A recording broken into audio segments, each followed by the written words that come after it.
പരിശുദ്ധ ദേവമാതാവിന്റെ വണക്കമാസം 25-ാം തീയതി. പ്രാർത്ഥന. പരിശുദ്ധ കന്യകയെ, അങ്ങയുടെ മരണം ഒരു സ്നേഹനിദ്രയായിരുന്നുവല്ലോ. അങ്ങയുടെ ദിവ്യകുമാരനോട് ഐക്യപ്പെടുവാനുള്ള ഉത്കടമായ അഭിവാഞ്ഞയുടെ പൂർത്തീകരണമായിരുന്നു. നാഥേ, ഞങ്ങൾ നല്ല മരണം ലഭിച്ച് അങ്ങയോടും അങ്ങേ ദിവ്യകുമാരനോടും കൂടി സ്വർഗീയ സൗഭാഗ്യം അനുഭവിക്കുവാൻ ഇടയാക്കണമേ. ഞങ്ങളുടെ നിത്യരക്ഷയുടെ പ്രതിബന്ധങ്ങൾ നിരവധിയാണ്. അവയെ വിജയപൂർവം തരണം ചെയ്ത് നിത്യാനന്ദത്തിൽ എത്തിച്ചേരുവാൻ അങ്ങ് ഞങ്ങളെ അനുഗ്രഹിക്കണമേ. എത്രയും ദയുള്ള മാതാവേ, നിന്റെ സങ്കേതത്തിൽ ഞങ്ങൾ ഓടിവന്ന് നിന്റെ സഹായം തേടി നിന്റെ മാധ്യസ്ഥം അപേക്ഷിച്ചവരിൽ ഒരുവിനെയെങ്കിലും നീ ഉപേക്ഷിച്ചതായി ലോകത്തിൽ കേൾക്കപ്പെട്ടിട്ടില്ല എന്ന് നീ ഓർക്കണമേ. കന്യകളുടെ രാജ്ഞിയായ മറിയമേ, ദയുള്ള മാതാവേ, ഈ വിശ്വാസത്തിൽ ധൈര്യപ്പെട്ട് നിന്റെ തൃപ്പാദത്തിങ്കൽ ഞാൻ അണയുന്നു.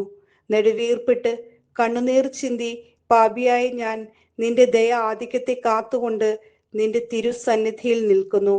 അവതരിച്ച വചനത്തിന്റെ മാതാവേ, എൻ്റെ അപേക്ഷ ഉപേക്ഷിക്കാതെ ദയാപൂർവം കേട്ടരുളണമേ. ആമീൻ. ജന്മപാപമില്ലാതെ ഉത്ഭവിച്ച പരിശുദ്ധ മറിയമേ, പാപികളുടെ സങ്കേതമേ, ഇതാ നിന്റെ സങ്കേതത്തിൽ ഞങ്ങൾ തേടി വന്നിരിക്കുന്നു. ഞങ്ങളുടെ മേൽ അലിവായിരുന്ന് ഞങ്ങൾക്ക് വേണ്ടി നിന്റെ തിരുക്കുമാരനോട് പ്രാർത്ഥിച്ചു കൊള്ളണമേ. സ്വർഗസ്ഥനായ ഞങ്ങളുടെ പിതാവേ, അങ്ങയുടെ നാമം പൂജിതമാണമേ. അങ്ങയുടെ രാജ്യം വരണമേ. അങ്ങയുടെ തിരുമനസ് സ്വർഗത്തിലെ പോലെ ഭൂമിയിലുമാകണമേ. അന്നു വേണ്ടുന്ന ആഹാരം ഇന്ന് ഞങ്ങൾക്ക് തരയണമേ. ഞങ്ങളോട് തെറ്റ് ചെയ്യുന്നവരോട് ഞങ്ങൾ ക്ഷമിക്കുന്നത് പോലെ ഞങ്ങളുടെ തെറ്റുകൾ ഞങ്ങളോടും ക്ഷമിക്കണമേ. ഞങ്ങളെ പ്രലോഭനത്തിൽ വീഴാൻ ഇടയാക്കരുതേ. ദുഷ്ടാരൂപിയിൽ നിന്ന് ഞങ്ങളെ രക്ഷിക്കണമേ.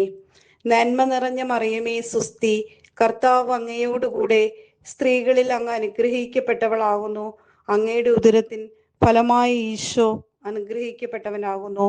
പരിശുദ്ധ മറിയമേ, തമ്പുരാന്റെ അമ്മേ, പാപികളായ ഞങ്ങൾക്ക് വേണ്ടി ഇപ്പോഴും ഞങ്ങളുടെ മരണസമയത്തും തമ്പുരാനോട് അപേക്ഷിക്കണമേ. ആമീൻ. പിതാവിനും പുത്രനും പരിശുദ്ധാത്മാവിനും സ്തുതി, ആദിയിലെ പോലെ ഇപ്പോഴും എപ്പോഴും എന്നേക്കും. ആമീൻ. പിതാവിനും പുത്രനും പരിശുദ്ധാത്മാവിനും സ്തുതി, ആദിയിലെ പോലെ ഇപ്പോഴും എപ്പോഴും എന്നേക്കും. ആമീൻ. പിതാവിനും പുത്രനും പരിശുദ്ധാത്മാവിനും സ്തുതി, ആദിയിലെ പോലെ ഇപ്പോഴും എപ്പോഴും എന്നേക്കും. ആമീൻ. സുഹൃത ജപം. ദൈവമാതാവേ, ഞങ്ങൾക്ക് വേണ്ടി എപ്പോഴും ഞങ്ങളുടെ മരണസമയത്തും ദൈവത്തോട് അപേക്ഷിക്കണമേ.